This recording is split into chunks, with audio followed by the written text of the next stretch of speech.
விண்வெளி உலகையே மிரள வைக்கப் போகும் இந்தியாவின் அடுத்த அதிரடி ஆட்டம் ஆரம்பமாகிவிட்டது.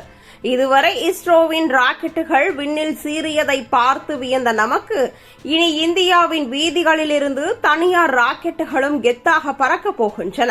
விண்வெளித்துறையில் ஒரு பிரம்மாண்ட புரட்சியை உருவாக்க குஜராத் மற்றும் தமிழ்நாடு ஆகிய இரு மாநிலங்களில் 2 மெகா விண்வெளி மையங்கள் அமையவிருக்கின்றன. இந்த அதிரடி திட்டத்தின் பின்னணியில் பிரதமர் நரேந்திர மோடி அவர்களின் மிக முக்கிய தொலைநோக்கு பார்வை ஒளிந்திருக்கிறது.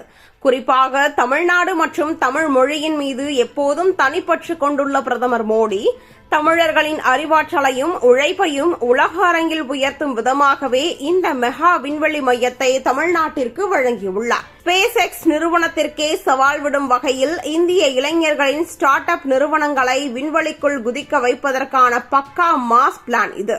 இனி நம்ம ஊர் தனியார் நிறுவனங்கள் தங்களின் சொந்த ராக்கெட்டுகளையும் செயற்கைக்கோள்களையும் இங்கேயே செதுக்கி இங்கேயே சோதித்து பார்த்து விண்ணில் ஏவி சாதனை படைக்கலாம். தொழில்நுட்பத்தில் மிரட்டும் குஜராத்தும் உற்பத்தியில் சாதிக்கும் தமிழ்நாடும் கைகோர்க்கும் போது இந்த திட்டம் வேற லெவலுக்கு செல்ல போகிறது. குறிப்பாக தமிழ்நாட்டின் குலசேகரப்பட்டின ஏவுதளத்தோடு இந்த புதிய விண்வெளி மையமும் இணையும் போது தென்னிந்தியா ஒட்டுமொத்த உலக விண்வெளி வரைபடத்தின் தவிர்க்க முடியாத மையப்புள்ளியாக மாறும். இதன் மூலம் பல்லாயிரக்கணக்கான இளைஞர்களுக்கு பிரம்மாண்ட வேலைவாய்ப்புகள் உருவாக போவதோடு உலக நாடுகளின் பார்வையும் இந்தியாவின் பக்கம் திரும்ப போகிறது. நிலவையும் சூரியனையும் தொட்டுவிட்ட இந்தியா இனி உலக விண்வெளி சந்தையையும் தன்வசப்படுத்த போகிறது. சுருக்கமாக சொன்னால் தமிழ்நாட்டின் மீதான பிரதமரின் அந்த தனிப்பற்று இன்று உலக அரங்கில் நம் நாட்டின் கெத்தை இன்னும் பல மடங்கு உயர்த்தப் போவது உறுதி.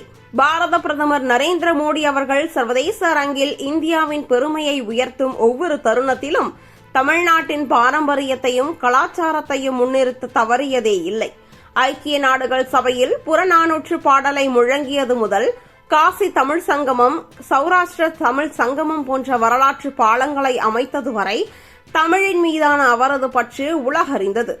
அந்த பாசனத்தின் தொடர்ச்சியாகவும் தமிழக இளைஞர்களின் அறிவியல் சிந்தனைக்கு கொடுக்கும் அங்கீகாரமாகவும் தான் இந்த விண்வெளி மைய திட்டம் தமிழக மண்ணிற்கு வந்து சேர்ந்துள்ளது. உலகத்தரம் வாய்ந்த உள்கட்டமைப்புடன் இந்த மையம் அமையும் போது சென்னை, கோவை, திருச்சி போன்ற தொழில் நகரங்களில் உள்ள சிறு குறு நிறுவனங்கள் கூட விண்வெளித்துறைக்கான உதிரி பாகங்களை தயாரிக்கும் பொன்னான வாய்ப்பை பெறும்.